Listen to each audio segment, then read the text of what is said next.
Before this came this. Before this came this. The Japanese Spider-Man TV show set the standard for numerous shows to come. Let's dig into a mystery box full of Japanese Spidey toys. If there was one thing that Stan Lee loved more than stealing credit for other people's creations, it was making money. Seeing the popularity of manga in Japan, Lee authorized Gene Pelk to try to license Marvel's characters in the land of the rising sun. The result was a deal with the Toei Company, who would produce 41 live-action episodes of The Wallcrawler. In exchange, Marvel got the American rights to Shogun Warriors. Now, to say that Toei made some changes with Spider-Man would be an understatement. There was no Peter Parker. Instead, motorcycle racer Takuya Yamashiro sees a UFO falling to Earth, but it didn't contain a radioactive spider. Inside was Garia, the last surviving warrior of Planet Spider, who injects Takuya with some of his own blood and grants him a bracelet which activates his spider protector costume. The bracelet also controls the Marveler spaceship, which can transform into the giant battle robot Leopardon. So it's already cool enough that you get to fly around in a giant robot spaceship, but you also get a sweet car while you're at it.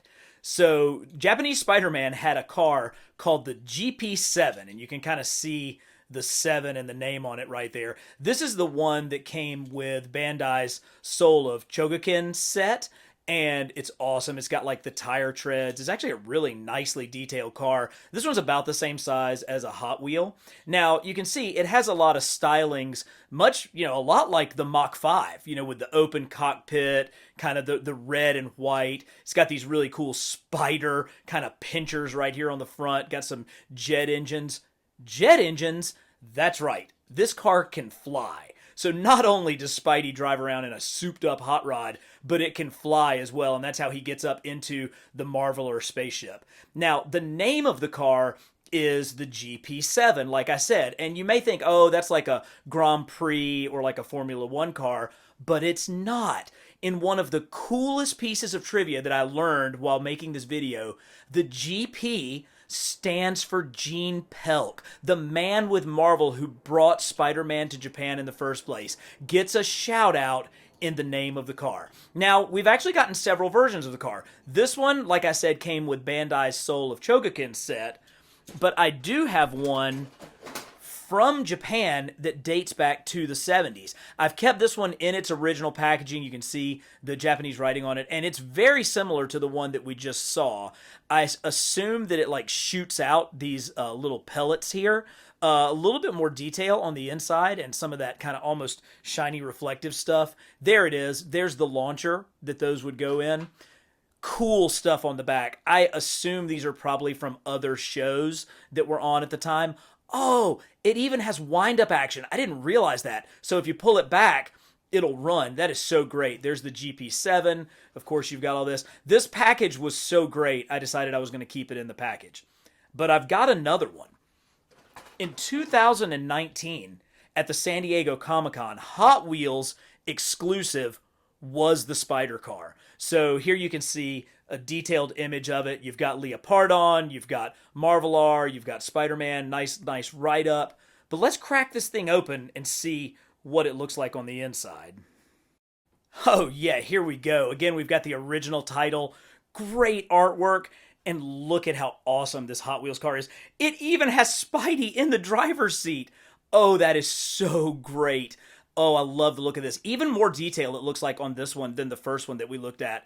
And not only is the front package great, look at this art that's on the backside. Plus, it's got the see-through window so that you can actually see all the different sides of the GP7. This is a nice piece. I actually recently picked this up, and it's one of the first times that I've really looked at it, and that is absolutely incredible. So a really, really sweet addition to my Japanese Spider-Man collection.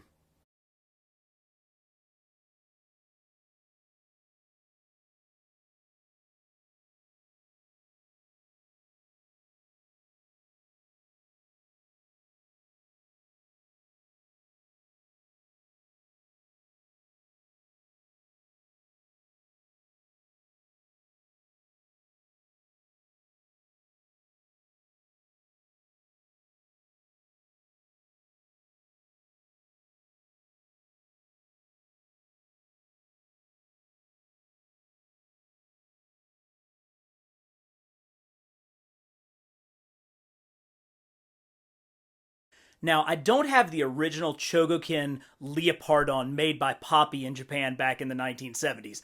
That thing goes for a pretty penny on the secondary market, and it's a little bit out of my reach. Which reminds me, this is a good time to tell y'all to like and subscribe to Carbon Scoring. Your support really helps us continue to bring you the very best in comics history and action figures every single week.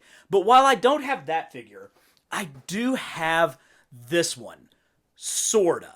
This is the box for a 9-inch cloth costume Spider-Man figure that I cannot find. I rearranged some things in the Secret Lounge a couple of months ago, and this figure got moved, and I don't know where it is. But what we're looking at is it looks basically like a slightly larger Mego figure, but his hands are open, and he has a string that comes out on a wire out of his left wrist. But I did manage to find the original packaging from the 1970s, and here's one of those crazy monsters that Spidey would fight. You've got some giant spiders, most likely from the Planet Spider. You've got all of the original wording and some really sweet accessories. You can see that figure would shoot out. I think it shot out of the wrist. And then it has extra ropes, suction cups, really, really nice, gorgeous, gorgeous packaging. But this is the front. Look at the back. Oh man, I think that this looks absolutely fantastic. Now, I'm not somebody who tends to keep a ton of my packages, but in this case, I absolutely had to. And you got to remember, this is not like a knockoff figure. Spidey was completely licensed to the Toei Company and to Poppy so that they could use John Romita Sr. artwork, or this actually may be Gil Kane artwork. Anyway, it just looks fantastic. So while I am truly sorry that I don't have the original figure that goes with it, in this case, the package actually was better. Over the years, Japanese Spider-Man has slowly made his way back into the mainstream. In 2009, Marvel uploaded subtitled versions of all 41 episodes to their website. In the comics, Takuya and Leopardon showed up in Dan Slott's Spider-Verse saga. In Ernest Cline's hit novel Ready Player One, the lead character chooses Leopardon for one of the novel's final battles, although he was replaced by the Iron Giant in the film. I'm hoping we see Takuya and Leopardon make an appearance in the upcoming animated sequels to Into the Spider-Verse. It is time to check out a couple of versions of Leopardon. And this first one is actually a model kit. I got it a couple of years ago, so this is not vintage. This is not from the 1970s, but it was a pop-together, snap-tight model kit that came out of Japan, and you can see it is an outstanding version of Leopardon. He's really light because he's made of hollow plastic, but look at the amount of articulation that this thing can get into. He has the Sword of Valor, he has his helmet piece, really good detail across the front, and somehow this thing will transform. I think the leopard head does split open, and you can turn this Marvelar you can turn this Leopardon into the Marvelar spaceship. He also came with a base where you can attach his shield, so his shield comes off, you can get him to hold it. He actually has articulated fingers, but on the bottom, this is a nice touch. Here's a place where you can keep all the accessories and everything that you need to transform this Leopardon back into Marvelar. And of course, because it is just a kit, it comes right apart. But you can see it just, it pops right back together. Easy as pie, he says. There we go. Ha! I knew I could do it. So here is my first Leopardon. But far and away, the nicest Leopardon I have is this one. So this is Bandai's Soul of Chogokin Leopardon. That shoots off, obviously. Let me grab that right quick. Shoots right off. So if you watch in some of the video clips, you can see that he will launch his head shield to attack his enemies. He will also throw this chrome-plated Sword of Valor, which is amazing, and he has his shield. This thing is heavy. It is all made out of die-cast metal. All of these legs are solid, and so it's got a ton of heft to it. And yes, it will do anything you want it to as far as posing and articulation. and it also will transform into the Marvel R spaceship. So this is meant to be, I think the Soul of Chogokin line was meant to be kind of an homage to Poppy's original Chogokin line. And you're going to have to forgive me if I'm pronouncing all these names wrong. You got to realize I'm a product of the South Carolina public education system. You're lucky I can speak English. But what a great figure. And this wasn't all. I've already shown you the car that came with this figure, but he also came with this base. And the base is really sweet. Here are the stands where you can put Leopard on, but the car slots right into this compartment so that you can store it.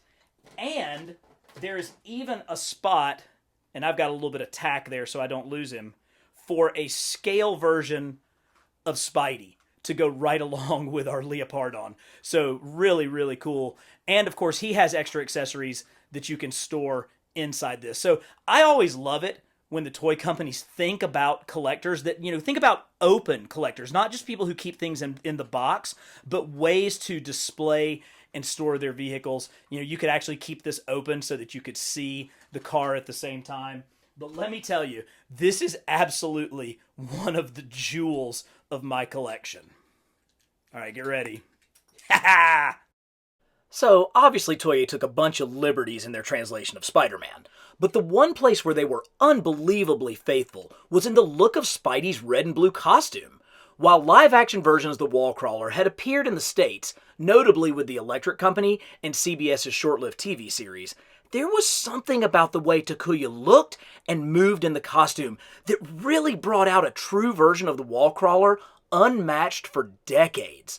Yeah, the spider bracelet stands out, but in so many ways, this is Spider-Man. It understands the physical essence of the character. I mentioned the car and the base and the tiny little Spider-Man that came with the Soul of Chogokin figure of Leopardon, but it also came with this fairly static version of Spidey. You can see he's got the classic hand gestures. He does have a little bit of articulation at the shoulders and just a little bit here at the waist.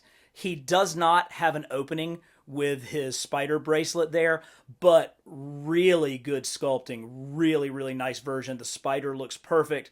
The spider on the back looks perfect. And for a long time, this was the only 6-inch version of Japanese Spider-Man that I owned. But luckily, that has changed, because here in the last couple of years, the product has been flowing in, beginning with Funko Pops. So Funko Pops has, kind of just your standard Spidey figure.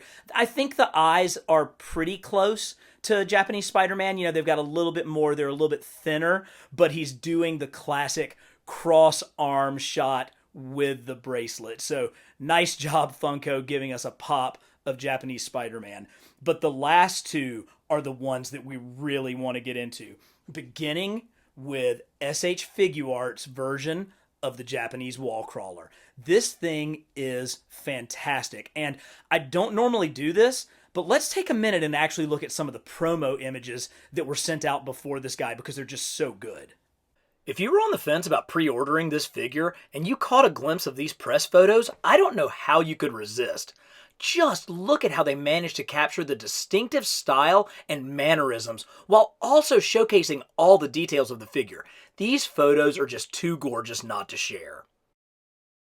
So here we have him in all of his glory. This thing is incredibly poseable. He's got those really, really interesting hip articulations that SH Figuarts figures have, but what it means is you can get him into just about any look that you want.